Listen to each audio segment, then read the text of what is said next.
If you know that succeeding is your only option, you look at life different. Being in the position you are, you have a great understanding for financial literacy. The job or the opportunity you think is going to make you money sometimes won't be anywhere close to what actually makes you money. The opportunities that might make you money, you probably haven't even thought about yet. The principles you learn at the very beginning is what you can carry on through your entire journey. Some people learn it too late. A lot of millionaires cannot write you a check for $1 million. Wealth preservation is a very important part of the puzzle. You're generating money, you're accumulating assets. How do you keep it? A lot of families don't talk about money at the dinner table. That certainly wasn't the case in my household. So if I go to school and learn it, I could bring it back home. We talk about sexual education, but don't talk about financial literacy. Crazy when you think about it like that. Build the discipline to spend less and keep more of the money you make.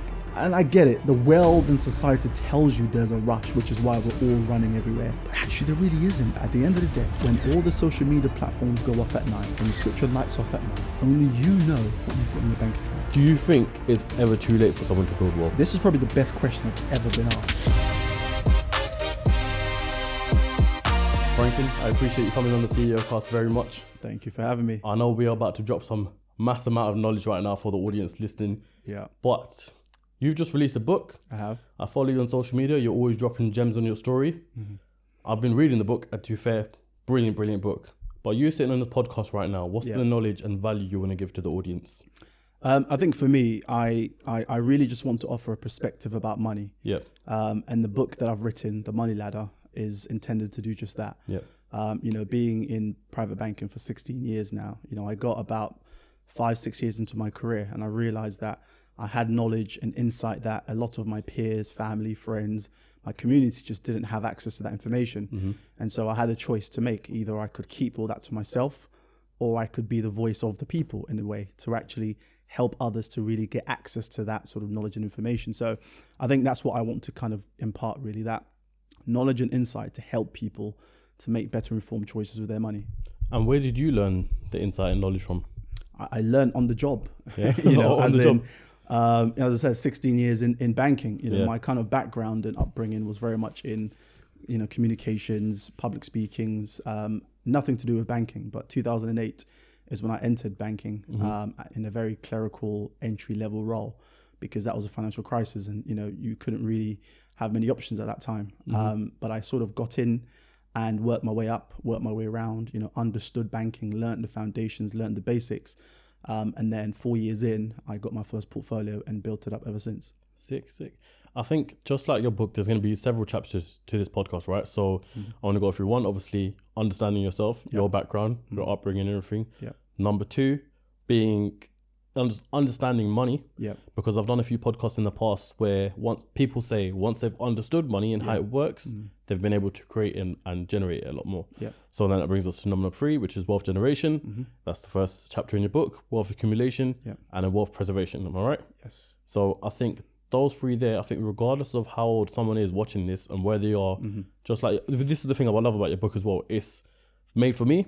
Yeah. It's made for my dad, who's a lot more in a higher position than I am. It's made for people like yourself. It's made for everyone. So likewise with this podcast as well, when people are watching, regardless of where they are in life, amazing, this knowledge applies for everyone. So through chapter number 1, I suppose, let's talk about your upbringing, Franklin. Yeah, look, I had a very normal upbringing, I would say. I grew up in northwest London, Harlesden, Stonebridge, Willesden. I think, raised in a loving home. We weren't rich by any means, but we weren't poor by any means. And I think it's something that's important for people to realize that, you hear a lot of stories about started from the bottom and now we're here kind of thing. And sometimes I feel that that's misguided a little, because I don't think it's the norm for everyone to be born into wealth. And so just because you're not born into wealth doesn't mean you were born with nothing either. I think sometimes by saying that, we're doing a disservice to our parents and, our carers who did all that they could in pretty tricky circumstances to put food on the table and clothes on our back. So as far as I see it, look, I grew up in a loving home. I was raised by my grandmother, actually.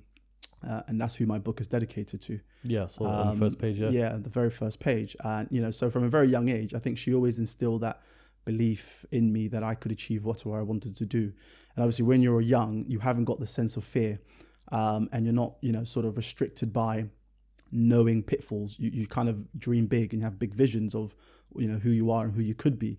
And so I think as I sort of matured and was growing up, those were some of the things I always kind of, went back to in terms of that confidence and belief that my grandmother instilled in me. And I'd always think back to those days and think, well, hang on, you know, she literally made me feel like I could be whatever I wanted to be. Yeah. And so that really got me through life. But, you know, when I was growing up, I didn't have, you know, the money to have the cool clothes or the cars or anything like that. But what I did have, though, was an ability to articulate myself. And that happened because I subscribed myself to a lot of after school classes. So what age are we talking from? From sort of 12, 13. Okay. So pretty much as you entered secondary school. As I entered secondary school, pretty much. I mean, in primary school, I was very shy. You know, most people are. You're really trying to find yourselves. But I was always into football, so that was my sort of form of expression. But when I entered secondary school, I remember signing up to table tennis, to athletics, to basketball, and then I signed up to public speaking, which was completely left field because, you know, from the era I grew up in, people don't talk about public speaking, right? But I signed up to that, and that was all about learning how to speak in front of an audience, learning how to write speeches, learning how to articulate yourself, learning to become a Toastmaster, to be able to, you know, walk into a room and really get the attention of anybody in that room. And that's what I think really set me apart. So from that age onwards, I was able to articulate myself. And so whatever situations I got myself into, I always knew how to present myself. And I think that's probably a very underrated skill, because now I know a lot of very, very intelligent, smart people who don't know how to get the point across. And those people really struggle, right, to be recognized, to really succeed in life. So if nothing else, learn the art of public speaking, because it's something that I promise you will definitely stand you in good stead for later in life. And so for me, when I look at my journey now, I'm able to take something like banking, money, finance, and actually make it digestible, understandable to any audience because of my public speaking background. And so that's why, you know, I'm able to connect with people in that sense. And without it, I might be one of those people who've got all the technical knowledge, but I don't know how to get it across to an audience. Yeah, no, it's right what you say that, because I'm not sure if you've seen it. I interviewed Andrew Tate, yes, right? I saw that. And he literally stresses the same point all the time, the art of communication. Okay. You know, we have sometimes we come across wealthy people, but sometimes they might not have the biggest of statuses because they can't articulate themselves in the best of ways. Yes. I learned the art of communication. I did public speaking. I done something called NCS, the challenge. It was in secondary school, right? Sure. In year 11, year 12, I think it was. And there was a whole seminar on there where you basically have to eventually, towards the end of the lesson or the end of the module, you've got to present yourself in an assembly pretty much. Okay, yeah. And articulate your points, come across the sort of topic that you're going to speak about and present it, right? That was really good then. And then I went into a retail job, which I was kind of forced to learn the art of communication. Obviously, you have to learn sales and everything. Yeah, of course. So that was probably one of the most things I've done. But it's interesting you say that as well. Yeah. Because I've only heard it after the 150 episodes from yourself and Andrew Tate. Okay. And not a lot of people speak about the art of communication, so it's proper important, man. Very important. Listen, I think sometimes people assume that it's only for people who are in a sales-driven role. Yeah. But whether you like it or not, you are on sale at every point in your life. You're selling who you are. You're selling your brand. You're selling what you stand for. You're selling your dream in terms of what you're trying to achieve. You speak things into existence. Knowing how to communicate and understanding the power of words is super important, whatever your field is. You're a private investment banker, right? Private banker, yes. Private banker. So from my assumption is that you're very, very academically clever in school. I was okay, yeah. I was head boy at the school when I was in high school. I wouldn't say I was the smartest of my entire community or anything, but yeah, I was okay in school. Okay, fair. Yeah. So then, where did you go from there then? So after school life, you must have gone to uni, study banking. I didn't actually know. So I went to Brunel, West London, because coming from Northwest London, I remember my first encounter with money was saving up £3,000 when I worked at Toys R Us to buy my very first car, which was a Fiat Punto. And that was my biggest achievement at that age. I think I was 17 and I was like, do you know what? Everyone's 17. Right? Everyone's dream. Fiat Punto. I don't think they're even around these days, Fiat Puntos. I've seen a few. Oh, they're still around. Okay. And so I was very determined to drive to university. So I wasn't interested in going to anywhere fancy or anywhere far. I just wanted a university where I could drive my new car to back and forth. So I went to university, and I didn't study, maths or economics or anything like that, because generally speaking, my path or my trajectory at that point wasn't around banking. I didn't know what a private banker was when I was growing up. But when 2008 came, the whole world was crashing. And I saw it slightly beforehand because I could see people who were graduating before me, friends and associates from around who couldn't find jobs. And so I kind of, sort of took stock and thought, something's happening in the market here. Why is it that all these people who've graduated, some people with masters and all these things, are back working in retail with me? What's going on here? Something's happening in the landscape. I was talking to a guy who runs a recruitment firm the other day, and he said, whenever there's a sort of a crisis in the market or a recession, recruiters feel it first. And recruiters also feel it when we're about to have a recovery. Yep. Because people either start firing people or they start hiring when they know they're about to hit growth. Okay. And so I could see that people couldn't get jobs. And I thought, okay, maybe something's happening in the market. And then obviously you turn on the news and you start hearing about what's happening in America. And you know that a lot of what happens over in America finds its way to trickle down here. Yeah. So I really then sort of took stock and thought, okay, let me start applying for jobs. So what year did you go to university? So 2006. Okay, so this is all happening basically as you're in uni. Yeah. Correct. As I'm in uni. So 2006 when I entered university. So 2007 is when the sort of, market started shifting, and 2008, 2009 is when, it really hit. So I think I really just put myself out there to start thinking ahead. What I didn't want to do was end up like those people who, as I said, had graduated with master's degrees and were back in retail. So I started pretty much just scouring the market, thinking, what job can I find that might offer me some stability? And then I don't know what it is, whether it was fate or, whatever, but I thought, why not look at banking if the finance industry is crumbling and crashing and having all these issues? Because surely there's going to need to be a rebuild in that industry. Yeah. I wasn't convinced that there'll be a financial crisis and that will be the end of it, because history tells you it wasn't the first and it won't be the last. Yep. So I thought, let me try a new challenge. Let me try something completely new. Why don't I look at banking? And so that's what I did. And I remember that when I was at school, there was a guy who worked in Barclays as a retail, in the retail banking. And he was the only person I respected, because everybody else I knew worked in JD or a phone shop or, a retail shop. But he worked in banking, in retail. I was like, wow, this guy's serious, right? Yeah. So then literally I just remember thinking, okay, let me try banking. And that was literally the connection. So then I started sort of researching, going down the rabbit hole, looking at opportunities. But in 2008, when I sort of entered, there wasn't many graduate schemes or internships or anything like that. Again, as I said before, whenever there's a crisis, recruitment kind of gets hit first because they put a stop on growth. And so I kind of just found an entry-level position, very clerical, very junior, and I went for it. I believed I could get what I wanted to, because I understand my worth and what I can contribute. I was young, I was enthusiastic, and I was willing to learn.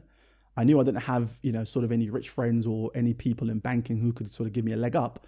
But I was like, why not? Why not be the one to actually go and make a go of this? So that's what I did. So it was a complete punt, which is why I always say to people, keep an open mind, because what you think, the job or the opportunity you think is going to make you money, sometimes won't be anywhere close to what actually makes you money. Yeah. But you have to keep an open mind, because the opportunities that might make you money, you probably haven't even thought about yet.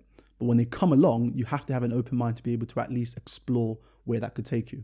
During 2008, obviously, I was 10. Okay. Right. So you being in that situation, understanding the environment, then choosing to go down banking, what was it actually like? Did you see the environments around you slowly crashing?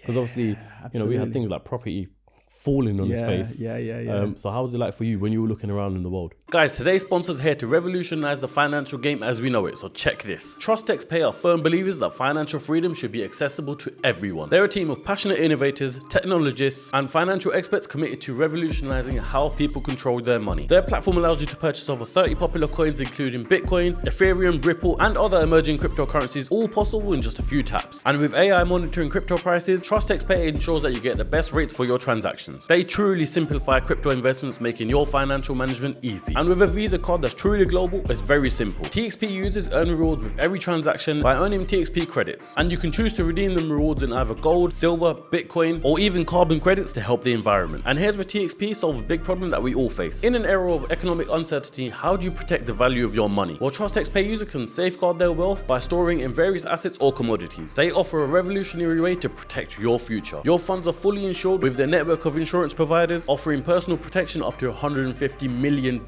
Guys, there are so many benefits to TrustXPay which I can't even list right now, so make sure you head on their website. You can check it all out for yourself. Use the code on the screen right now or the link in the description to get the discount that I made sure to provide for you guys. So how was it like for you when you were looking around in the world? Yeah, I mean, look, in the book, I've actually, the first chapter is talking about that experience. And the way I described it was, picture yourself walking into a house that's on fire, but you've turned up in your best suit and you're smiling because you're naive and you're thinking, opportunity, right? What's going on here? But then it slowly starts to sink in when clients are calling you to, question why bankers have been so greedy and how this happened, and if their money was safer under their pillow than with a bank, and almost feeling like they wanted to come in with a wheelbarrow to take all their money out the bank. So then you started to see the real life impact of what this actually meant for people. Yep. If you had been building your savings or your investments, or you've worked hard for 20, 30 years, and overnight, all of a sudden, all your assets and all your investments and things were crashing, it feels really personal.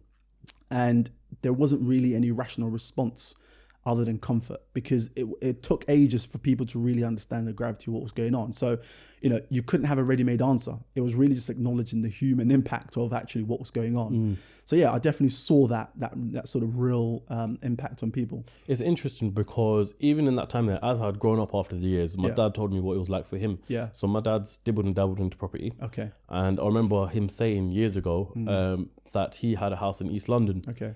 And the prices were just tanking, right? Yeah. And he panicked and he sold because he was like, I need to get something out before this goes to nothing and it's not worth anything. Yep. And I bet you if he was here today and you ask him what's his biggest regret, he will say selling that house. Yeah. So what I'm trying to say is there was so much also, from what I've heard, panic in the industry of getting rid of everything and trying to get as much cash as possible. Absolutely. Looking back at it now and you being a banker, do you think that's the right move for people to do, as in sell up their assets and get liquid cash, or how would you play it?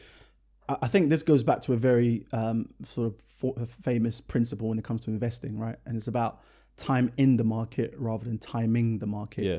Saw that in your book and I love that statement. Yeah, yeah, absolutely. It's about how long you are prepared to sit in that market you've entered, rather than trying to find when's the best time to get in, when's the best time to get out. And you're right. If people had held on to assets in 2007, 2008 until now, they would have seen some incredible growth. And the same is true for even stock market. If you had stayed in when, times were tough and you could, then you would have seen some pretty handsome growth. I think the challenge is, and this goes back to maybe something we'll come on to later, is about how prepared you are when you actually make an investment. Is it an investment that you can afford to sit still and ride through the storm? Because there is no such thing as a forever upward trajectory when it comes to any investment. There's always going to come a time where you hit a bit of a buck in the road. Economic situations means that there's a bit of a downturn, or something happens in the world which destabilizes your investments. And you can't be sensitive to every market movement, because if you are, then maybe you haven't really done the sort of pre-checks you needed to before you enter that investment. Yeah. I'm gonna relate it to the crypto market there, right? Yep. So do you dabble into crypto and stuff as well? I've got some. I've got a little bit of exposure now, but I had more before. Fair enough. So my point to it was the fact that obviously we just had the Bitcoin halving period, right?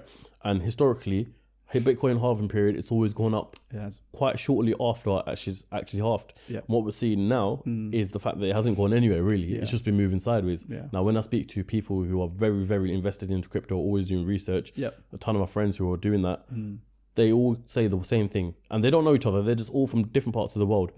The fact that we have so much world crisis right now and the elections to do with it as well, that it hasn't moved anywhere yet. So I suppose timing in the market as well, and time in the market. Yeah, completely. So I think, but look, I think it's a bit similar to the pandemic. When you look at, when COVID hit and businesses had to shut for the first time in my living memory, when you set up a business, you don't plan for being told to shut your doors. Yeah. You might plan for a slow week or a slow month, but you don't plan to have zero trade. So I think people have to live through some very uncomfortable moments, but those entrepreneurs and businesses, that's how they make their money. It's by learning how to survive in these periods. Because if you don't, then you won't survive. Yeah, and, we saw it in 2020, a whole load of businesses shut down during COVID. Yeah, it's crazy. But let's get into it then. The reason why I wanted to get you on, right, is obviously being in the position you are. Yeah, you have a great understanding for financial literacy, and I think you say it in your book as well, where it's not taught, or you quoted it in a way where you said it's not taught in schools, but it should have been. And also, not a lot of people have an understanding for it. Yeah. And the reason why I love this is because obviously the people who are watching this right now either have businesses or upcoming entrepreneurs. Yeah. And it's one thing starting a business, but also being financial literate, which I think, let's start there. How do you actually understand the financial market? So I think the two things are very different. In terms of being financially literate and starting a business or being an entrepreneur. So I think in the book, I deliberately take the readers on a journey to firstly understand the importance and the basics of financial literacy before we develop into the sort of self-employment entrepreneur journey. Because I think, the principles you learn at the very beginning is what you can carry on through your entire journey. Yep. Some people learn it too late and then they make a lot of money and then try to go back to start to figure it all out. And so I think, look, when it comes to financial literacy, yes, it should be taught in school. I think it's important for every child to understand if they've got pocket money, how do you budget with that pocket money, right? How do you save it? How do you give yourself limits to make sure that you don't overspend? And how do you look for ways to grow it? Sure, when you're young, there's limitations to what you can do. But actually, if you start learning at that age, here's how much I should be spending. Here's how much I should be saving. I don't need to overspend. I don't need to think about, taking out debt or credit unnecessarily. When you start making money, you then know not to go and blow it on a big expensive car from day one and take an expensive car finance, and then you've got insurance and you've got maintenance. And before you know it, that big first paycheck is now in the minus, right? Because a lot of people do it because, look, human instinct is we want to treat ourselves. We want to reward ourselves for our hard work. Yep. We want others to see the results of our hard work, even if that is causing us to actually go backwards rather than forwards. Yep. It's a fact. I've been there, done that. Right. Yeah, but look, it's normal. And I don't criticize anyone for doing it. But if we're taught earlier about the potential pitfalls of doing such things, then it gives you the chance to at least say, I'm going to do it differently. A lot of people do it because they just think that's the only way you do it. Yeah. Right. So I think for me, it should start earlier. We teach a lot in school about maths and algebra and things that, quite frankly, unless you end up in a very particular job later, you rarely ever use, but understanding what a mortgage is, the different types of credit cards, the different types of loan, what's the difference between investments and accounts and bonds. And, it doesn't have to be sort of top tier level, but I'm sure you can find ways to gamify it, to make it enjoyable for children to learn about money. So I think that's an important part. Do you think schools should incorporate that into curriculum? I think so. Yeah. I think so. I think it should be in the curriculum. Call it financial literacy, life skills. Why don't they have a life skills sort of curriculum at school? Yeah, they don't. Or from what I remember anyway, they don't know. Not that I'm aware of, but life skills. Let's teach you how to get about life. That when you leave school, what are the financial tools you need? When you go to university, for example, everybody takes that first 2,500 credit card they get, and that becomes a noose around their neck, right? For like the next 10, 15 that years. Student grant gets blown. It's gone, right? Not just the grant, but that overdraft goes straight into the red, right? And they spend the rest of their entire, sort of time at uni trying to get out of that overdraft. I remember when I was there and I got the student grant, I just remember it was so stupid of me looking back at it, but you just think it's free money. You do. And it's so stupid, but You do. And so I just think, look, and that's why I think is around perspective, because you can't force people to do anything they're not willing or prepared to do. Yeah. But you can at least give them the information so they can make an informed choice. What do you think is the reality of it actually becoming part of the school curriculum though? Well, I think it's kind of up to people like myself to kind of push for it, quite frankly. And hopefully the book is probably a start of that. And look, there are other people in this space who are also trying to educate on financial literacy. And I think maybe it's a combined effort for us to try and push for these things, because we know the importance of it. And so we know the benefits that, we as a society could sort of achieve if we start introducing the subject of money earlier. Yeah. And also because a lot of families don't talk about money at the dinner table. Yep. Right. And so that certainly wasn't the case in my household. So if I go to school and learn it, I could bring it back home and say, hey, mum, hey, dad, tell me a bit about this credit card thing that I learned about. Tell me a bit about this loan. We talk about sexual education, but don't talk about financial literacy, right? And it's a bit crazy when you think about it like that, yeah. Yeah, right? So I think it's important that we start thinking of life skills really as something that can prepare our students and our learners for later in life. Yeah. I mean, growing up, I'm not sure how it was for you as well, but growing up amongst me and my friends, whenever we wanted to work or something like that, we'd always hear from the older generation of people around us, live your life. You're young. You'll start work later on. And I think you mentioned this in the book. I can't remember which chapter. And I thought that's so blasé and so great that you've said that, because I agree with you completely that the earlier someone learns this, because I want people who's 16, 17-year-old to watch this podcast and learn while they are at this age right now. Yes. Because if you leave it too late, I mean, I'm 27 now. Okay. I feel like I've left it late, to be honest with you, though I still have my whole life ahead of me, hopefully. But I definitely think everyone needs to learn it as soon as possible, man. This episode is sponsored by Fireaway Pizza, the fastest growing pizza company in the UK. With over 100 locations, you definitely have a store near you. The founder of Fireaway was on the show not too long ago, and you can get a slice of the action by using the discount code CEOCAST at fireaway.co.uk. Once again, use the discount code CEOCAST at fireaway.co.uk. Yeah, look, again, it's about time in the market, right? So the earlier you get in the market, you give yourself the opportunity to be able to ride the waves of any turbulence and actually achieve some growth. So completely. And if I was to look back at my career or look back at my life in general, I would have started sooner. I would have started putting money into clever places sooner in order to give myself the best opportunity to actually see some real growth. Yeah, I remember when I was working in retail in Carlton Warehouse, I used to earn a decent salary, to be fair, at 17 years old. I used to take home about 1,500, $2,000 a month, which seems like a lot back then. Yeah. My mistake was, because I was young and stupid, I used to spend it all the time on fancy dinners or get a pair of Louboutins, or I used to have a girlfriend at the time. She used to get half of the wage, all that sort of stuff. Not as in give it, but just go out and stuff like that. And just living up lifestyle. And then by the time you know it, you've got nothing left. Yeah. I remember walking out of that job thinking, where's all the money gone? Yeah. What's happened? Yeah. Where's all the savings? I think you can even magnify that, because there are people now who earn six figures who still feel that every month. Yeah. Where's all the money going? Right? Because they're earning well, but their lifestyle means that the money that they are earning, I think part of the problem is a lot of people think about their salary as being net, and it's not. So if you earn 100 grand gross, it's not 100 grand net, and they're living 100 grand net lifestyle, meaning that even on 100 grand salary, they're still relying on credit, overdrafts, and finance to get by. Yeah. So that's part of the problem too, that as soon as someone gets a promotion, I need a new car, I need a new holiday, I need new clothes, I need a new watch. Yep. And okay, so you've already now acquired something that's probably going to cost you more money to maintain. Yeah. Right. They get a promotion. They've gone from Volkswagen Golf to something like a Range Rover. Yep. The whole lifestyle goes up. Correct. So whilst their salary's gone up, their cost of living for themselves has gone up. Yeah. And therefore, it's still the percentage difference. It's the same thing as if you were earning on that lower end of the salary. Yeah. Which is interesting. And the entire time you've got inflation going up. So, you're not standing still. Yeah. What it costs you to buy goods and services is always going up. Yeah. And so your salary typically doesn't go up as quickly as the rate of inflation for a lot of people. Yeah. Not in the last year or so anyway. So that's where the challenge is. I am going to look at my phone a lot of this this podcast, because as I was reading your book, I literally just written down notes and littered on my phone everywhere. But I want to start with this. So you got four pillars of handling money, right? Yep. So you got saving, investing, borrowing, and spending. Yes. How do we explain those?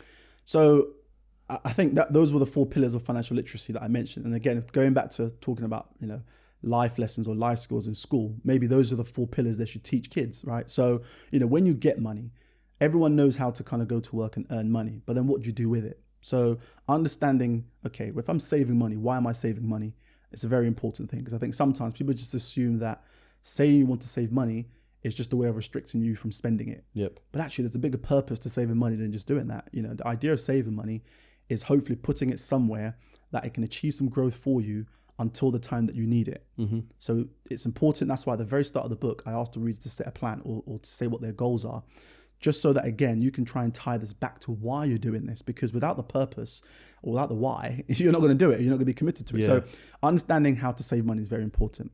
So being disciplined and understanding, okay, if I have a paycheck of X, how much of this can I afford to save? And not just that, where do I save it? So that's a very important part as well, because not all savings accounts are equal. If you don't need the money, you might be able to tie the money up for a bit longer, earn a bit more interest. You might be able to save it in a more tax efficient vehicle than just leaving it in a standard account. So understanding, right, okay, firstly, I need to save money because at this point in time, I want to achieve X. Fine.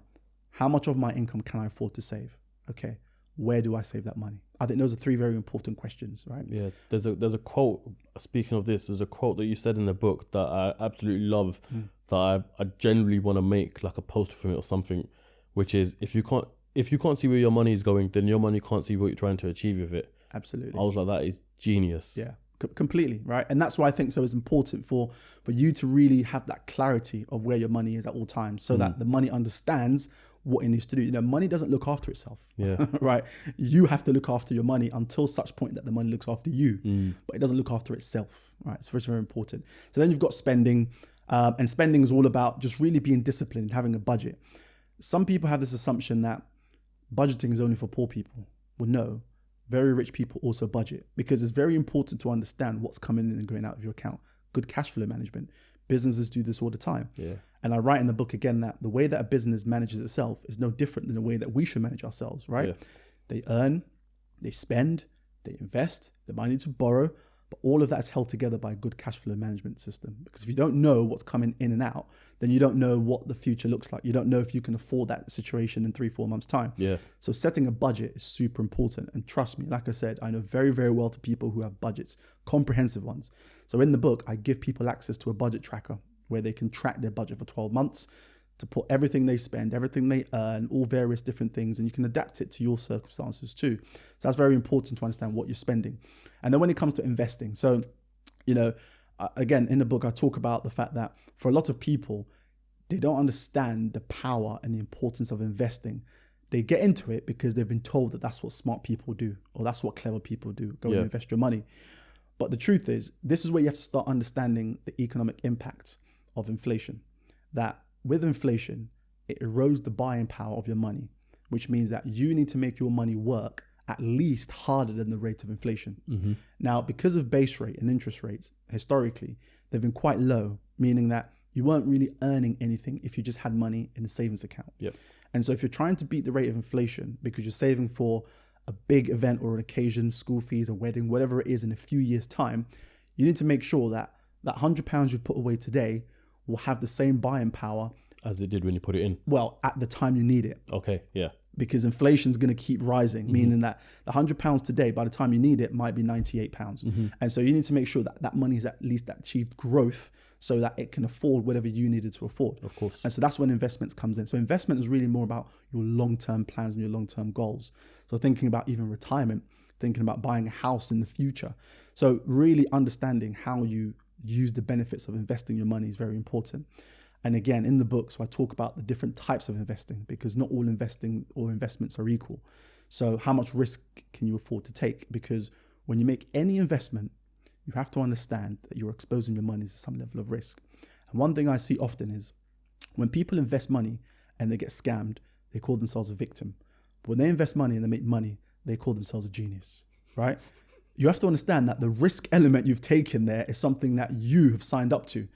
So even when you're putting your money into these dodgy, places that you haven't really done your due diligence on, you lose it, you took that risk. Yeah. Right? It's like when people are chucking their money into crypto. Like I'm talking about the meme coins, and they're just chucking it in purely because everyone else is chucking into it. No one's doing their own research. They're just putting in £1,000. Yes. And then when they've lost it, I got scammed. Victim mentality. And then people who won on something like Dogecoin. Genius. Yeah. Right. Literally. And that's it. When they lose, they're a victim. When they win, they're a genius. And, so I've heard that debate quite a bit around crypto that anyone could have made money from that. All you had to do was just stick it into something and see what it did, right? They didn't do any sort of thorough research or analyze the market to figure out where to put it.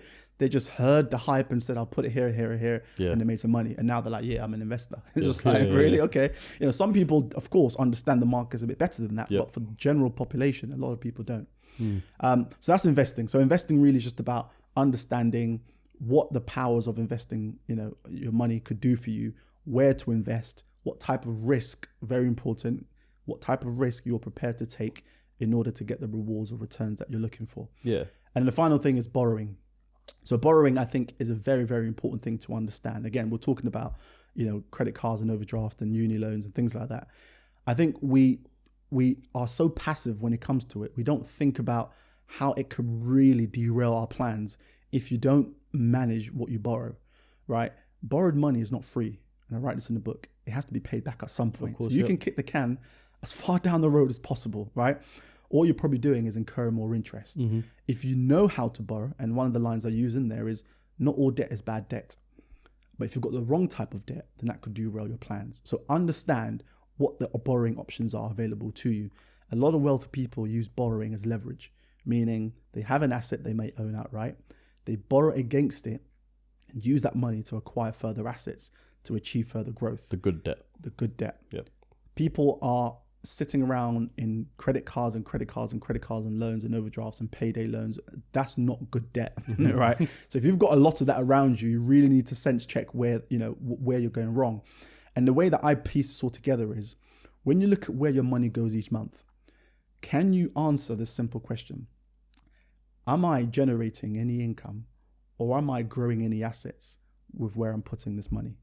If not, then it means that it's either just lifestyle or debt that you're servicing, right? So then you come back to that question of, I'm making all this money, but where is it going?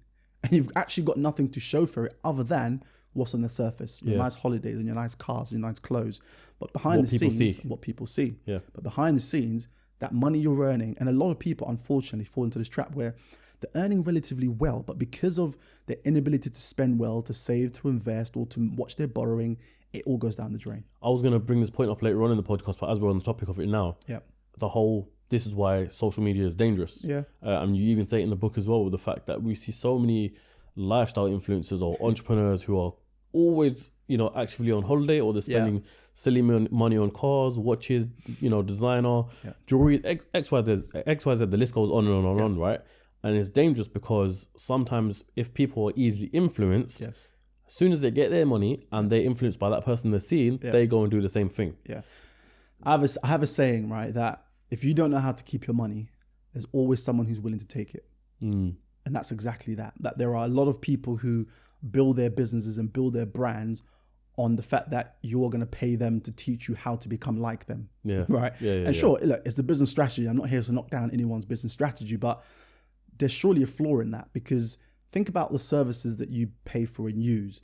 How many of them do you pay for something up front without no guarantee of what the return or result is going to be? That's what a lot of these guys do. Like, hey, buy this and I'll teach you how to do this. But is there any guarantees? Well, no. And if it doesn't go well, you didn't apply it correctly, but they've already made their money. Yeah. So people are getting rich by telling you they'll make you rich, but they are guaranteed to get your money. You're not guaranteed a return. So if you don't know how to look after your own money, there's always someone there willing to take it. Yeah. Makes sense. What are different ways of investing? There's a lot of ways of investing. And so in the book, when we talk about the wealth accumulation stage, it's about understanding what are the different types of investments, depending again on what you're trying to achieve and how much risk you're willing to take. So you can look at some of the traditional stuff, buying a property, becoming a landlord. You can also do even things like crowdfunding when it comes to property. So where you buy a piece of a property rather than you buy the entire thing. Again, that might be suitable for somebody who hasn't got a lot of money to buy a whole property themselves, but they still want some exposure to own a piece of a property. Or you can look at the standard typical stocks and shares, where you buy into a company that's publicly listed, the brands that we use, British Airways, Tesco's, you name it. And you tend to hold those stocks for a number of years to try and see if you can get some growth. And that's the more traditional type of investing, right? You have a portfolio. You typically look to sort of diversify the type of stocks and shares you buy, just so that you don't have an issue with what we call concentration risk, where you've got all your money in one company. And I give example in there about Nokia versus Apple, because any company at any given time could have a terrible downturn, right? Nothing, like I said, nothing's guaranteed. No, of course not. There could be a scandal tomorrow that brings down Tesla. There could be a scandal next week that brings down Apple. Right? You just don't know. So as an investor, you never want to put all your eggs in one basket. So when it comes to investing in stocks and shares, typically people who invest in funds, which is basically a basket of investments or companies all grouped together. So such of like S&P 500s. So that's more the index. Okay, yeah. But yes, so you could have, let's say, for example, a fund that tracks all the companies that's listed on an index. But yes, and typically a fund will have several hundred, let's say, companies within it. So that when you invest in that, you've got a fund manager who's basically picking and choosing the stocks, but ultimately you've got a basket of investments, which basically spreads your risk. Okay. So that's more traditional. And then you've got private equity, which I talk about in here. So this is for perhaps more sophisticated investors who want maybe a bit more return on their money, but they're also prepared or they're able to take a bit more risk. Okay. So the first two, I would sort of put in the kind of medium, low risk. When you buy a property, it's pretty low risk, right? Which is why a lot of people like it actually, because it's safe, right? They can touch the bricks and mortar. They can see it every day. They're happy if it only grows by 5-10% every few years. Stocks and shares, okay, that's a bit more risk because it's not in your direct control. But when you spread your risk, you know that, okay, if one company fails, the others might do well. So again, I've got a balanced portfolio. It balances you out. Private equity is very high risk, right? Because what you're doing there is you're backing a startup or a relatively young company or a private company which isn't traded, meaning that once your money goes in, it's not very easy to get your money back out until there is a capital event where they sell the business or they do a part exit for you to get your money back out. So that's high risk. But if you back the right companies, you can make quite a lot of money. And so once you've kind of built up enough investments in maybe some of the more low to medium risk space, and if you've got the appetite where you think, actually, I can afford to put this money into, backing a startup. And if it does well, you can earn some pretty handsome returns, but the odds are not favorable. The stats show that a lot of young or startup companies fail. And so you have to understand the risk you're taking. But, the very first private money that went into Facebook, for example, I think it was $500,000 that he put in, and he got back out almost 600 million, I think. So, look at that return. You don't get that by buying a property.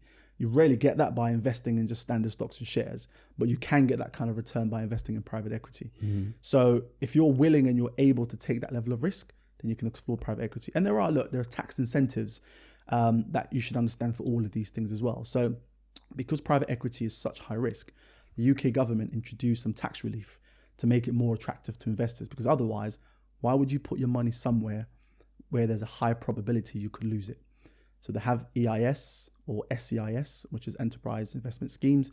That basically gives you, so for example, EIS, you get 30% of the money that you've put in. So if you put 100,000 into a new company, technically it only costs you 70 because you get 30 grand back on previous tax that you've paid. Okay, right? Interesting. Yeah. So it's and a lot of any tax you've paid, personal income tax, correct? Yeah, interesting. Which is very favorable for people who are trying to lower their tax. So in a scenario for me personally, for example, I backed a friend of mine, Crept, with Nala's baby. Yep. And firstly, I love the brand, I love the idea. He's a good friend of mine. I believed in the vision. But also, I get a bit of a tax rebate. Why not? Right? It's kind of like a win-win-win. They've absolutely smashed it as well. They're doing really well, and that's a win-win-win, right? In that sense, of course, I still understand that it's not a safe bet by any means, and that's another thing that as a banker who looks after entrepreneurs, sometimes I have an issue with is when you hear about all these valuations that people come out with. My business is worth X million. My business is worth this million. I'm worth this and I'm worth that. Listen, the truth is, your business is only worth what someone's willing to pay for it at the time of asking. Yeah. So all these numbers that people are running around with, sometimes it might even harm your potential to actually get buyers, because they're going to look at you and think, hang on a second, okay, let's look underneath the bonnet here to understand the performance of this business. You've been running around on social media telling everyone your business is worth 100 million. This business is not worth even 20, right? So you could actually be doing some harm by going around and saying all these figures and things like that. So look, I get it. It's a bit of an ego thing. Yeah, my business is worth this. Same can be said for even just the millionaire title. Right? Yeah, of course, yeah. A lot of millionaires cannot write you a check for $1 million. No, definitely not. I mean, I done a podcast with a billionaire. Okay. I think admittedly he said he can't write me a check for $1 billion. Okay. But I would say a lot of the millionaires and even billionaires that we see are all in illiquidity assets. Correct. Which is, I suppose, the right way to go by it, right? It's the financial assets, right? Yeah. And so again, in the book, I talk about the different types of assets and the ones that potentially grow the quickest, which are the financial assets, right? So if you have stocks and shares, it typically grows quicker than just a property would if it goes through a really good sort of market run. But yes, so there's a lot of the value is illiquid, which means that you're relying on somebody to pay what you think it's worth. And the same can even be said for property, right? So when you buy a house and the bank goes in to value it to give you your mortgage, the way that they view the property is very different than when you're trying to sell a house and you're bringing in an estate agent to give you a market valuation. The two numbers are rarely ever the same, right? So even that, when you think, oh yeah, my house is worth this, okay, sure, but someone has to pay you for that. So a bank's valuation will always be less, or typically, because they're looking at it from the angle of, if we need to repossess this house, how much could we get for it in a very short space of time so that we can get our money back? Whereas when an agent comes in to value your house, they're looking at the complete upside of how much can we possibly get this for so that my fee can be justified. Yeah, my commission's right? worth it, yeah. So my commission's worth it. Yep. So even that, so I think the value thing we really have to take with a pinch of salt is very relative, that, I'm worth this or my business is worth that. I think we just have to really be careful that we're not just following these figures blindly, because when it comes to it, it's really down about the detail and who's willing to give you that money you think is worth. I just want to go back for a second, right, and understand. So when we were talking about credit cards and all that sort of stuff, if someone has a really bad credit score because they've messed around with CCJs or, gone overdraft, everything that's affected their credit score, how can they now improve that credit score? Especially if they can't get credit cards or they can't get any more credit anyways to, Build up the credit score. Firstly, don't repeat the behavior. Yep. Very important. That's step right? one. Yeah, it's step one, and it's very basic, but you'd be surprised how many people repeat that pattern to the point where it's irreparable. You think, do you know what? There's no saving you. Yeah. If you've got bad credit or you've done something in the past, it all happens. You know, someone might miss a payment here or there, or something might happen with income. You know, COVID. There might be issues. Firstly, own up to it. Talk to whoever you've borrowed money from, the company. Speak to them to understand what you can do with them to try and repair the situation going forward. It's almost impossible to try and get anything off your file if it's genuinely supposed to be there, but have a conversation with them and understand what you can do to work together going forward, whether it's payment plans or whatever the case might be. Tackle it as soon as you can and don't repeat the behavior. If you've got bad credit, you can still access credit, you just pay more for it, because all a credit score is telling the lender how much risk you pose to them. So there will still be people out there willing to lend to you, but if you are higher risk, they'll just charge you more money for it. Yeah, of course. Right. And so it's not a thing where, you know, if you've got bad credit, you can't get a mortgage. You can. You just have to go to typically what we call subprime lenders, and they will give you a mortgage, but they'll come with a lot of, you know, sort of strings attached to it, i.e. a high level of interest they're going to charge you. You know, this is a completely different to what we just said there, but you know how we're talking about investing? You got your liquidity assets and you got liquid assets, right? Obviously things like property, physical things. Yeah. What's your idea and your perspective on investing in gold? So commodities, you know, it's gold and commodities is the traditional, you know, sort of hedge against inflation that I think a lot of people like. Again, it's comfort, right? Gold is also illiquid. You know, if you're trying to sell gold, you've got a big bar, you either go sell the whole of it or you try and melt some down. And it's quite fiddly when it comes to that. But yeah, I mean, look, I think it's a very old school money thing where I've got, you know, piles of gold in my basement because I'm using that for a rainy day when there's Armageddon and there's no cash. Well, you still need to convert it into something, or you need to exchange it for something that someone feels it's a worthy trade. Yeah. The reason why I ask this is because in Asian culture, they get gifted a whole lot of gold. Bracelets, right? Bracelets, yeah. And I know when women get married, they get gifted gold. Yeah. Men have gold in vaults and all that sort of stuff. It's always been in generations of the Asian culture. Yes. To just stack up in gold. It's a store of value, isn't it? That's basically what they're doing. They're storing value for later life. That if something was to go wrong, they've got something that they know will always have a value. Yeah. And that's basically commodities. That's what, you know, you're relying on that. You know, okay, sure, gold prices might fluctuate a bit, but I always know that this is going to be worth something. Yeah. And so again, it's around that physical security, almost like the houses, knowing that as long as, you know, we don't have a massive hurricane or something, this house is always going to be there. But you can lose a bracelet. Yeah. You can lose gold bars. So actually having a high concentration of wealth in a small place is also a high risk. I want to put this, everything we've said so far, in almost like a hypothetical situation. So say we've got someone who's watching this podcast right now and they earn £2,000 a month. We'll make it a fairly simple number like that. With that £2,000, let's picture you in a situation. What do you do with your money? How do you spend it? So I think before we can answer that, we'll need to understand what their current situation is. And this is part of the challenge that I think when I see people online giving ready-made answers, you don't know who's listening and what their situation is. So for example, if someone who earns £2,000, I tell you, save £1,800. Well, that's probably impossible if your rent is $1,000 and your car finance is $300 and your insurance is $200. So we have to really understand where you are. But look, I think where we should be really looking to is firstly, okay, how do we build a discipline for this person that earns £2,000? A, to try and keep as much of the money they make. That means cutting back on your spending, right? So whatever you spend, analyze it and have a look and say, right, where's my money going? Like I said at the start, is any of this contributing to the growth of any assets or any income? If not, then that means it's probably lifestyle or I'm just paying debt. So firstly, build a discipline to spend less and keep more of the money you make, right?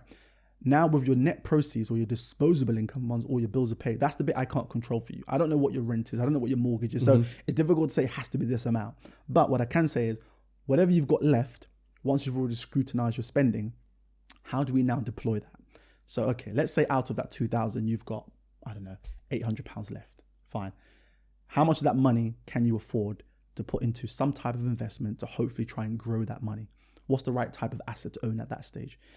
I also have a train of thought that sometimes people hurry too quickly to try and buy any asset they can find just to say they've got the asset.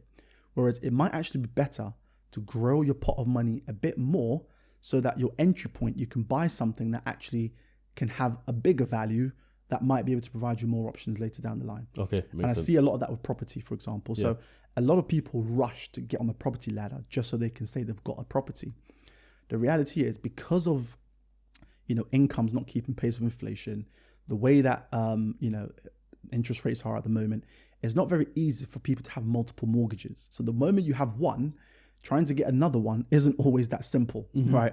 So just be careful that you don't jump in too prematurely and you end up with a new build property, a flat that you can't add any value to because you don't own it.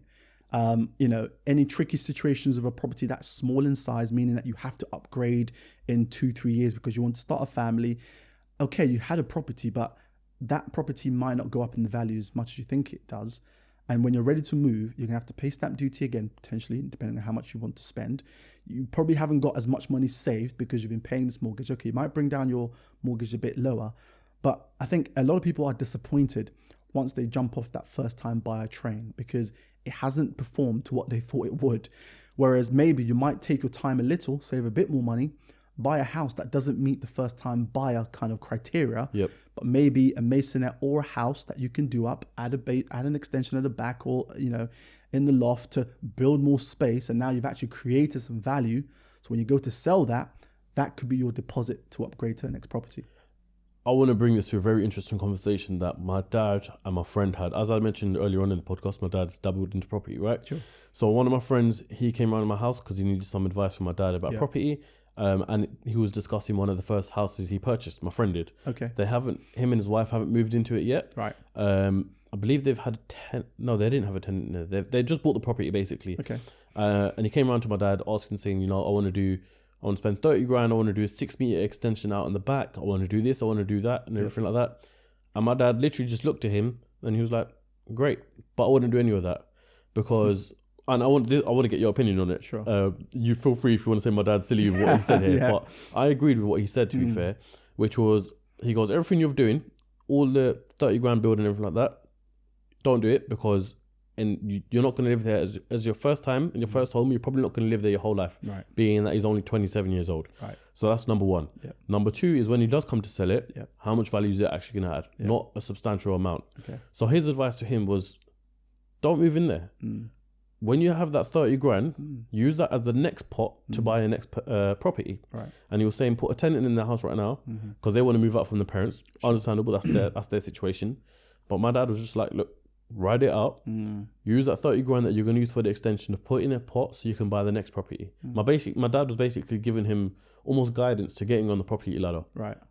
What's your thoughts of that? So that almost sounds to me like delaying gratification. And I talk about that again in the book about, you can run and do this right now. Or actually you can play the long game, build your assets slowly until you get to the point where you have more options. Yeah. I think it's very sound advice, in terms of get yourself in a position where you have more options. That's so important because when people talk about financial freedom, there is no such thing. You're never free from money because even when you have $1 billion, you still have to think about managing it, right? So are you really ever free from it? No, but you have options.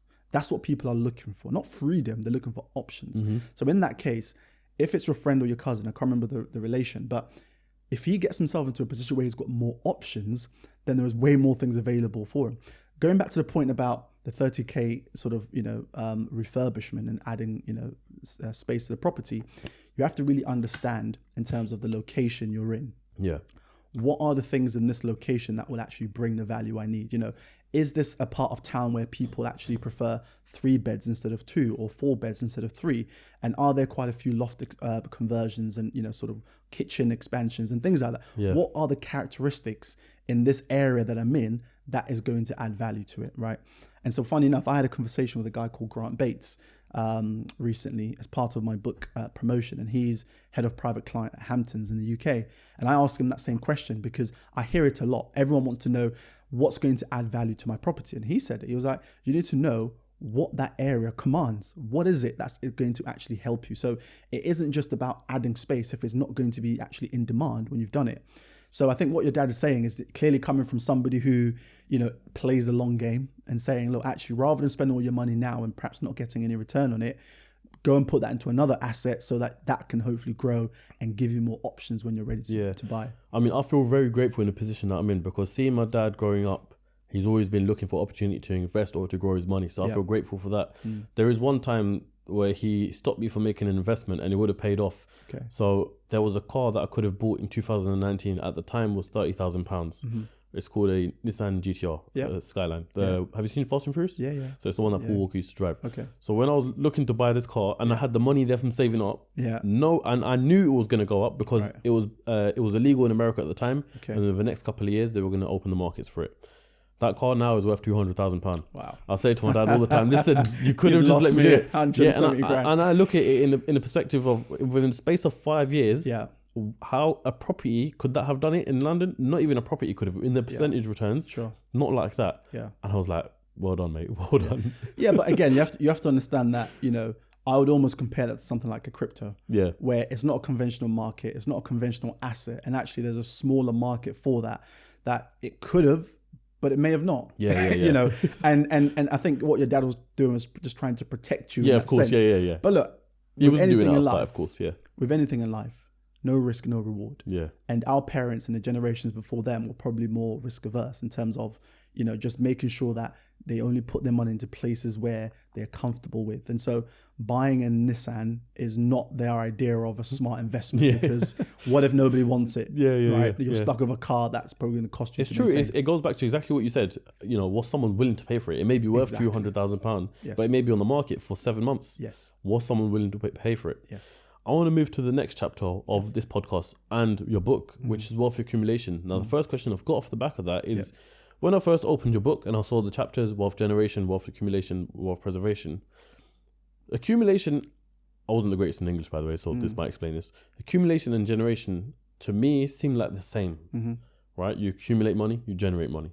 So what's the actual difference between generation and accumulation? Yeah, I mean, I guess in this sense, the generation for me is more around the activities that you do to bring money in. Accumulating assets or accumulating wealth in this sense is about, okay, now that I've got money coming in, what am I accumulating in terms of assets to help me get to that next level? So you generate it by your activities, your skills, working, starting a business, bringing the money in.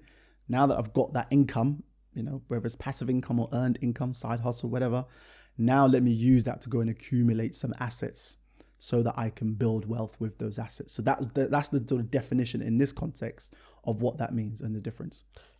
I had notes written down as well, and this just literally came to my head right now. So we spoke about the 2008 crash, right? And a lot of people came out of there in debt, but also a lot of people came out of there rich. Yeah. And I want to say a lot of people who learned in there were almost, they'd picked up the knowledge and what the rich people or the newly rich people had done. Yeah. Do you think in 2020, when we had the same sort of situation, probably not on the same scale, that those people who had learned is what made them rich? Because they'd been waiting for this time, but they were a lot more prepared for it. Yeah, well, look, I think it's always said that opportunities are found in recessions and downturns. That's when most businesses start. That's when a lot of people make money because they find opportunities. But again, it doesn't make any difference to you if you're not prepared. If an opportunity comes and you haven't got the capital, you haven't got the resources to take advantage of it, it means nothing to you. Yeah. I think after 2007, 2008, 2009, that the world is in a place where we monitor our risk tolerance a bit more than we did before. In 2007, 2008, if you talk about the mortgage market, for example, banks were lending 110% on your house. That means they're giving you the house plus some additional money to go furnish it. So you already owed more than what the house was worth to begin with. So that was a recipe for disaster, right? We're not doing that now. So in 2020, the governance that goes around risk and lending, nobody was leveraged to the eyeballs. So there was always that capacity to basically allow for some of that downturn. So that, I think, is a big thing to consider, that a lot of people now are not in that position where they were in 2007, 2008. But also, because of the internet and the ways of making money now, people were able to pivot much quicker than they did in 2007, 2008. So for example, a lot of people made money from COVID, i.e. PPE, right? People were able to sell hand sanitizers, bid for contracts. And so it gave the opportunity itself, right? Whereas when the financial crisis happened, you didn't make money from the financial crisis unless you were shorting stocks and, kind of betting for things to go down.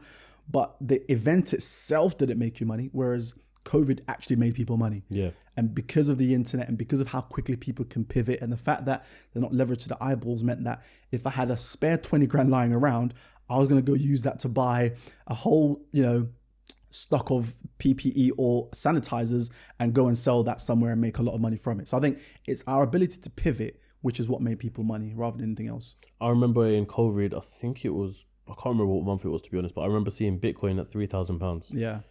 And like, it was cheap, of course.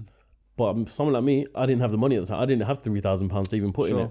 So going back to the whole thing of, you got to be ready and prepared for these sort of things to go forward. Completely. Otherwise, it means nothing. Look, I always say that information and knowledge alone isn't enough. Yeah. Right. You need to be ready, have the resources to be able to put that knowledge and information into action. What other sort of accumulation methods have you got? So I think it's some of what we've talked about, really. So I think, looking at, once you've made your money, again, going back to the gold in the Asian community, where do you store that money? Fundamentally is accumulation. So, okay, when you look at, I always think of it as a blank sheet of paper and you think about, what do you own? Right? What do you own other than the clothes you wear? What assets do you own? Is it property? Is it stocks and shares? Is it, commodities, gold, coins, stamps, collectibles, watches, cars? What is it? What do you own? So that whole accumulation phase is understanding what are the right ones to own. So there's a whole chapter there where I talk about the different types of assets, the benefits of owning the different types, the tax implications of owning different types, which ones grow the fastest. And we talked about that. Financial assets tend to grow quicker, especially when you look at COVID. The richest sort of 1% also got so much more richer because they normally own corporations and companies, which all did well during, COVID. So that's the accumulation phase. It's really a game of, it's a bit like chess. It's understanding what moves do I need to be making with my money?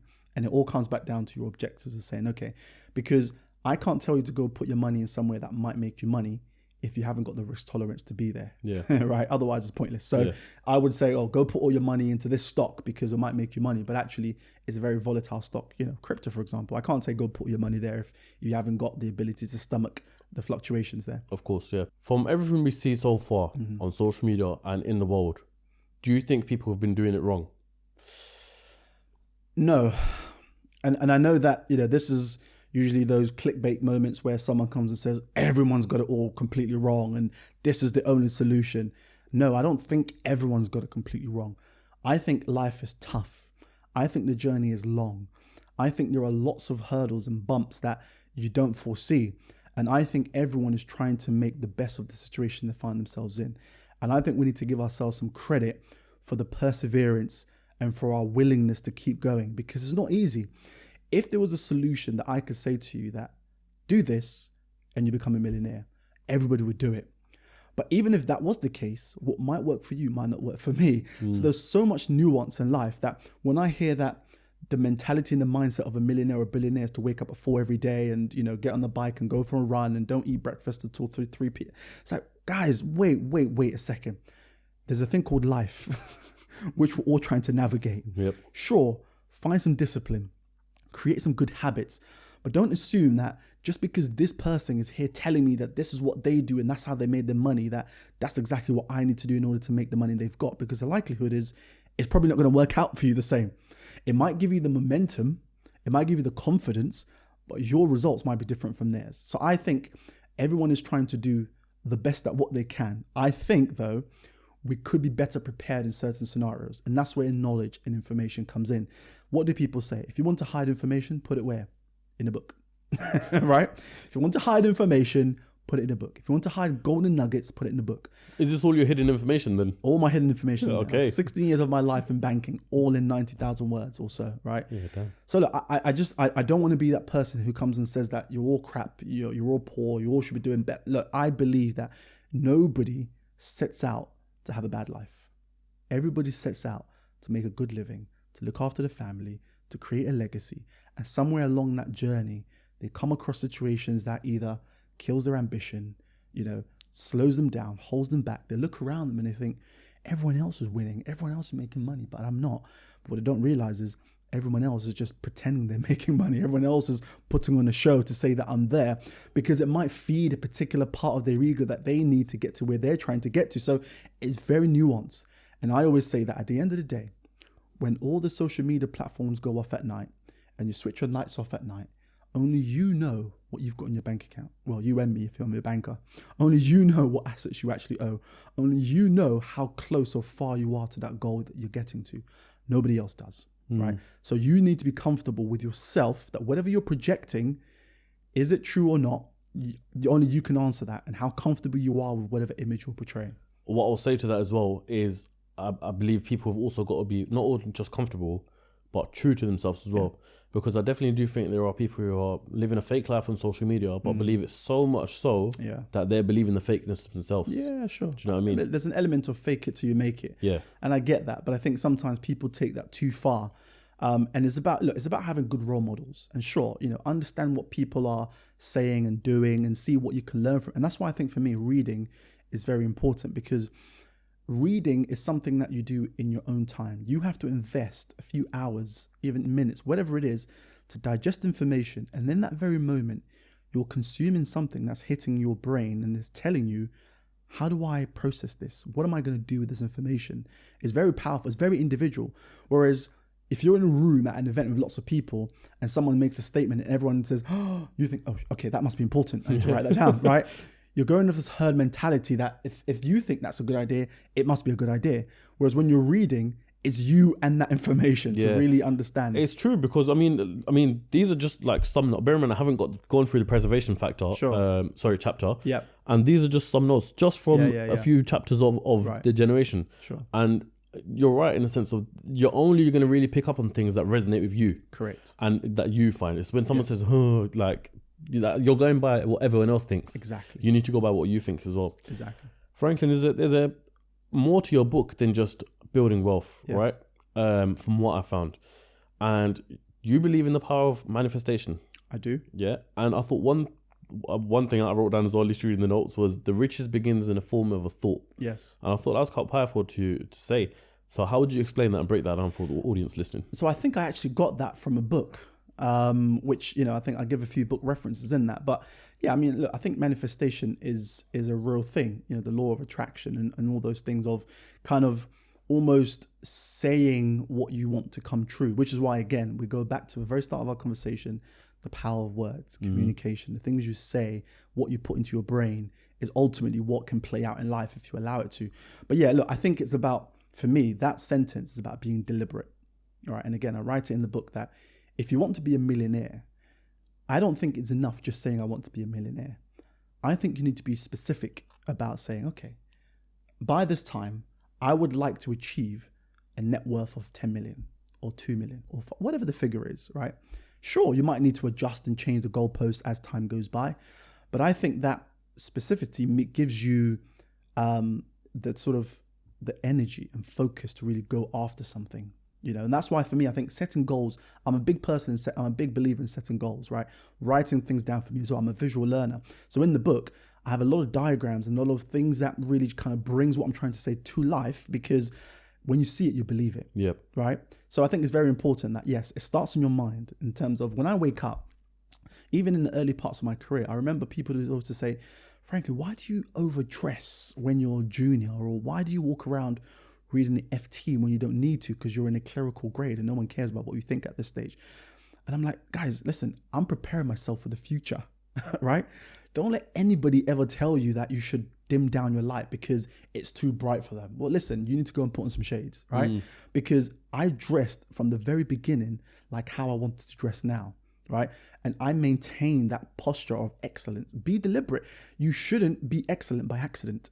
It should be deliberate. Same way that if you want to make money and you want to get better at managing money, tell yourself this is where I'm going to get to, right? Because if you remind yourself, again, talking about people believing they're already there, you could go too far and think that actually I've got the money when you don't. That's delusion, right? But you could remind yourself every day why you're getting up to do this and the goal that you're chasing. And you tell yourself that, you put yourself in the best position to actually go and achieve it. Yeah, I mean, I've never actually manifested stuff by writing things. Yeah. But I've always been having a vision board. Yeah. And just putting stuff there. Maybe my wallpaper on my laptop or something is just having a picture of my car or the car that I have now, which was my wallpaper once as well. Okay, maybe an apartment in Dubai. I've always been a visual learner like that. And to be fair, whether it's the power of manifestation, or whether it's I know that I've got this goal in my head, I've always been able to achieve it once I know what I want. Sure. Sometimes I've had it in my life as well where, I'll give you an example. After my last car I purchased, right? I didn't have a goal for the next one or what I want to do or where I want to go. And I felt like life was just moving a bit slow financially and growth wise. And then as soon as more recently, probably within the last 6 months where I've had a target, right? I must go to Dubai. I must, not must have this car, but I've got these things I want to do. Yeah. Bro, the growth rate and the financial rate has just gone exponential. Yeah. And I feel like it's not something that I've consciously gone out to do. Right. It's always just been happening, but maybe because I have that goal there. Right. So I agree with you, so man. just look at the power of that and think about if you start making those deliberate choices to actually tell yourself, this is what I'm trying to achieve, how much more you could achieve. But from what I've heard so far, next time we have a conversation, I'd love to hear more things than just buying cars, because I've heard a lot of cars. No. Admittedly speaking, the last car I bought, I've probably lost $5,000 in 2 years. Okay. Which not that bad. I mean, it's still bad, but it's not that bad. Yeah. I've bought a lot of watches. Okay. I've put money in crypto. Okay. I'm trying to buy my first property. Okay. So I'm on this path of actually, good. I was speaking to a friend of mine actually. We were going through the saying of it's about being rich and not looking rich. Yeah. I've done the looking rich stupidness when I was younger. Yeah. But being 27 now, I couldn't care less about what anyone thinks of me on social media. I just literally, I'll come out in my 40s as a multi-millionaire and all that sort of stuff. That's the vision. And look, when we're talking about manifestation and achieving goals and everything, I think one thing that's very important to remember is in life, when you're chasing a dream or a goal, you're most vulnerable once you get it. Because when you're trying to get somewhere, think about the energy and the focus you have getting there. Once you're there, priorities change, right? And so what people don't prepare for in life is having the things that they're working for. Yeah. And that's a real deep thing that you know is really important to dissect, because you work so hard to get that thing. What you haven't done is to understand what having that thing actually means. And what you now need to do to keep that thing you've just built or achieved. On the flip side of things as well, whenever I ask an entrepreneur, and I'll ask you as well, you've had a goal, a destination. Yeah. What have you preferred, the journey or the destination? The journey, for sure. The journey, absolutely. Everyone says this. Completely. The journey, absolutely, because the journey is so rich. The things you learn, the challenges you overcome, you learn more about yourself in defeat than you do when you win. And that's what a lot of people say. Same is true for when you're trying to achieve something. The things you learn and who you become, once you get it, it's like, right? So I know a lot of entrepreneurs who are very successful. In fact, I was speaking to one about a week ago who has just sold out of his business. And this you said he sold his business. He just sold out of his business. Yeah. So, made lots of money, kind of now, you would think you now walk off into the sunset, everything's good. Yeah. And he said, Franklin, what do you think I need? And I said to him, do you know what I think you need? I think what you're looking for is a new purpose. Because this was his 15th business, by the way, that he sold. You've spent 30 years building companies, selling companies, being the top of the tree, giving orders, instructing people, achieving things, having challenges. And now it's gone quiet. How old is he, if you don't mind me asking? He's probably in his late 50s, I would say. Okay, interesting. Right? You've spent all this time building, and you've exchanged all of that for a bank balance.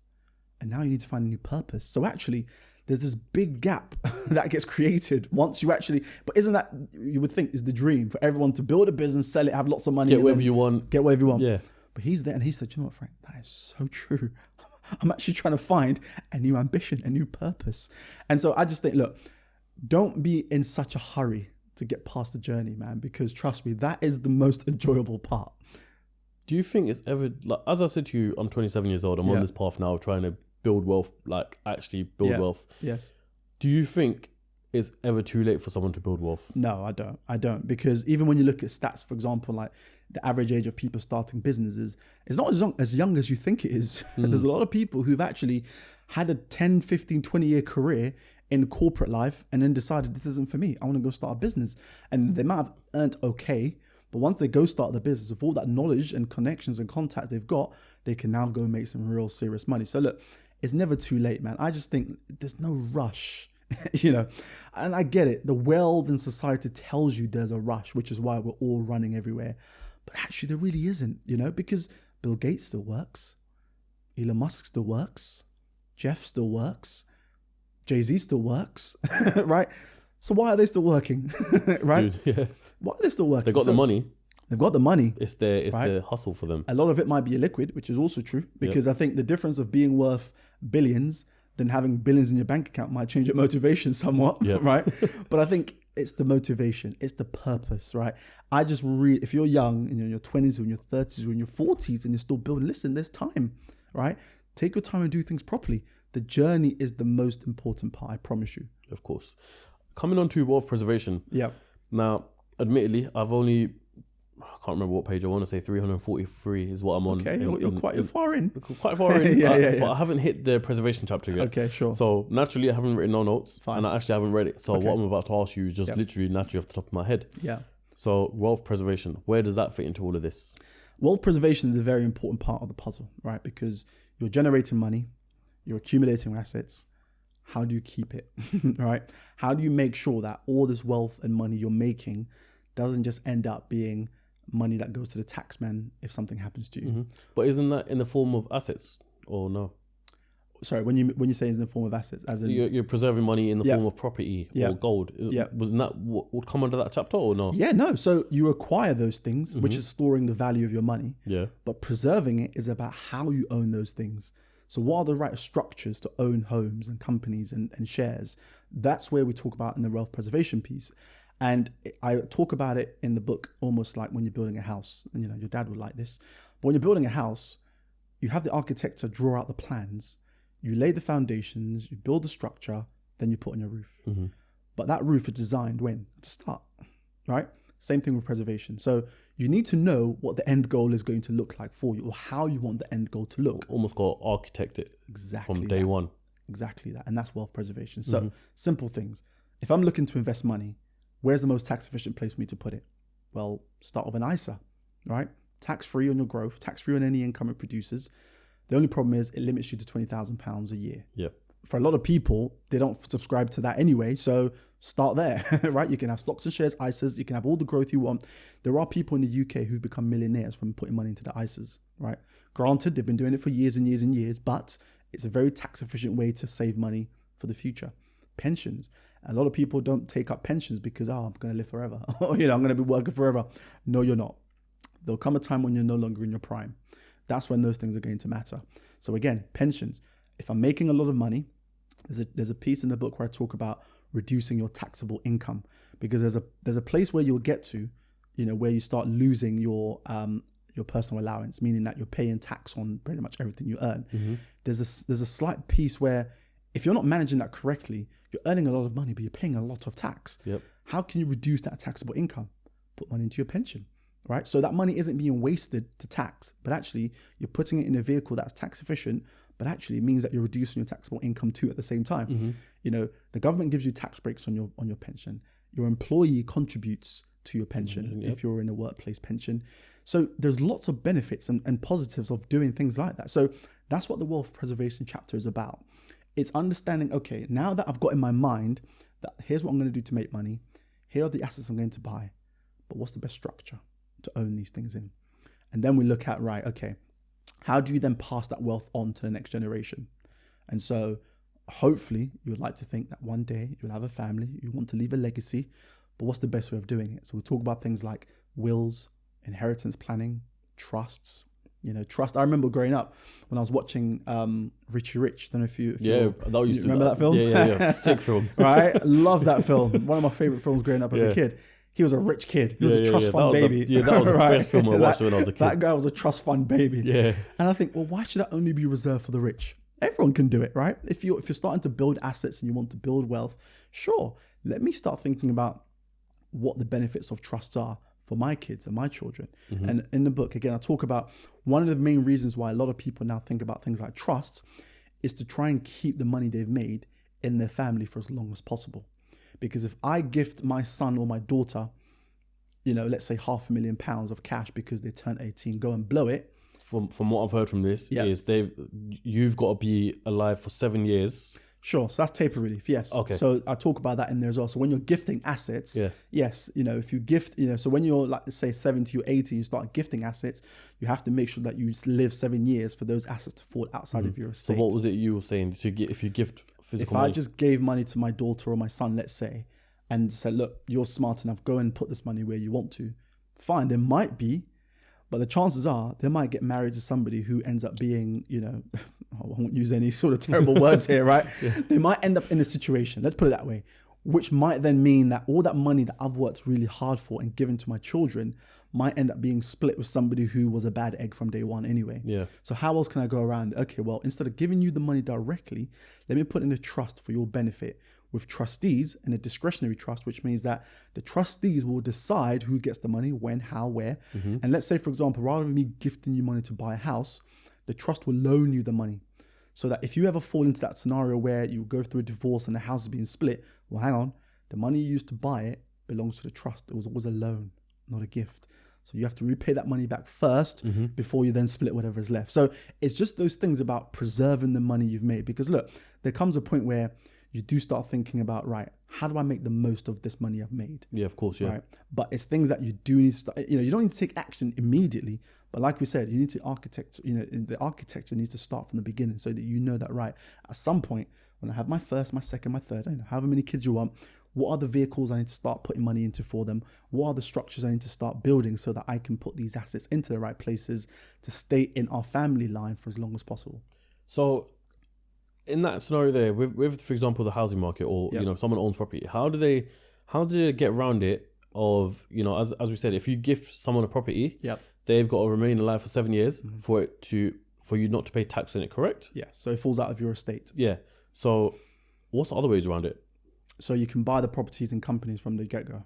So, you have an SPV, a special purpose vehicle, which is a structure that you can use to acquire assets. You can put stocks and shares in it too if you want, but you can, let's say, set up a company that will buy and own the properties. And a limited company, for example, is its own entity in its own right. So therefore, you can then ask the children, you can then give shares in that company to the kids, or like I said, you can use a trust to loan the money to the kids to buy the house. Okay. And so that way, then the money always belongs to the trust, so that there's always that kind of angle whereby it doesn't just fall into their hands, because that is a thing to consider, that look, you might be well-read, well-educated, sensible person. There's no guarantee your kids are going to be, right?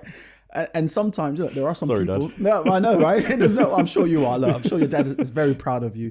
You've done really well for yourself. I appreciate that. But not everyone can say the same. And, that is a real thing. And some people generally think that, look, if I had to make it for myself, I think my kids should too. Yeah. And so a lot of people say that, look, I don't want my kids to ever have to go through what I went through. But let's not forget that what you went through is what got you here. So let's not do them a complete disservice as well by wrapping them up in a bubble to say that, look, you're never going to experience hardship in your life. You want them to experience and gain their own hunger. Exactly. And that's what I've learned from, I've got some rich friends who have been rich from day one. Okay. And one of the common traits I found within them is that they haven't got I've got to word this correctly, because they do have hunger. Sure. But it's not that burning hunger that I've seen within people who have come from almost the bottom and worked their way up and become where they are now. Yeah.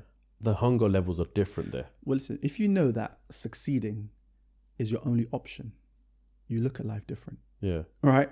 If you know that, listen, there's nobody here with a trust fund to give me. I don't come from that background where I'm thinking, you've got to make it. Listen, I've got to make it. Yeah. And then make it for my children. Yeah. But if you know that, do you know what? If this doesn't work out, I'll go to mum and dad. They'll give me a loan. They'll give me some money. I can go live in one of the family homes. I'll try. But if it doesn't work out, it's not the end of the world. For some people, success is the only option. Yeah, makes sense. Frankly, I'm going to end the podcast like this, right? Eventually, one day, hopefully you have kids. Yeah. And the great thing with YouTube videos is they live forever. They do. So if your son or your daughter, or hopefully both, is watching this podcast right now with their father on here, what do you want them to take away from this podcast? This is probably the best question I've ever been asked. Really? Okay, let's go for it. Because, do you know why? Because it's such a deep thing, and it speaks about legacy. But this is me almost kind of speaking into the future. What do I want them to take from this conversation or take from me? Yeah, from you and conversation and every piece of content you've put out online. Wow. Yeah, I mean, I'm sure you're gonna have the book in your house as well. I will. Hopefully I have some more to add to the shelf. Hopefully.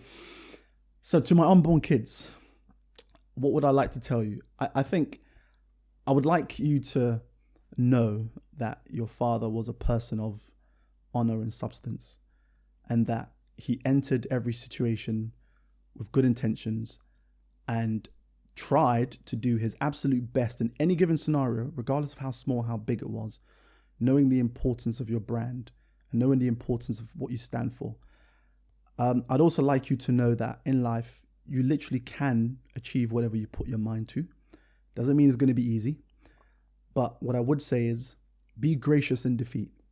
You learn a lot from when things don't go well, more than you do when things go well. And really just be a person of humility, because life can humble you real quickly. No matter how much money you have, no matter how much contacts your dad has, and your dad has a lot of contacts, but don't rely on that to make your own way in life. Your dad will be there to support you, to give you the resources at the right time, but I might also allow you to make some mistakes, knowing that if it goes terribly wrong, I can bail you out. But actually, I want you to build your own character that you can pass on to your children. And that's the biggest lesson that I want to teach you when you arrive. Well, Franklin, do you know, I hope you learned from that one there.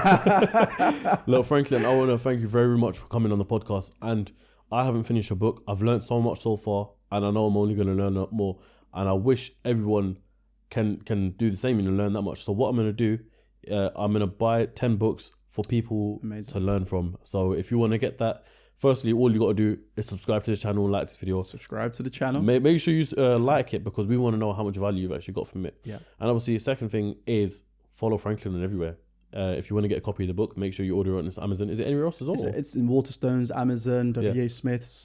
That's sick. Okay, so you're proper publishing and stuff. Yeah. It's in all bookstores. All right, you can get it everywhere. I'm going to leave a link in the description anyway, but there are going to be 10 copies. So Franklin, I want you to pick people. Sure. I want you to pick 10 people from the comments to get a book. Okay. What is it that you want to know from them? Why should they have this book? So I did a giveaway the other day on my page when I announced the book, actually. And the question I asked is, tell me one thing you want to learn about wealth. And I got some really rich answers and responses from that, actually. So yeah, in the comments, comment below, what's the one thing that you're trying to learn about wealth?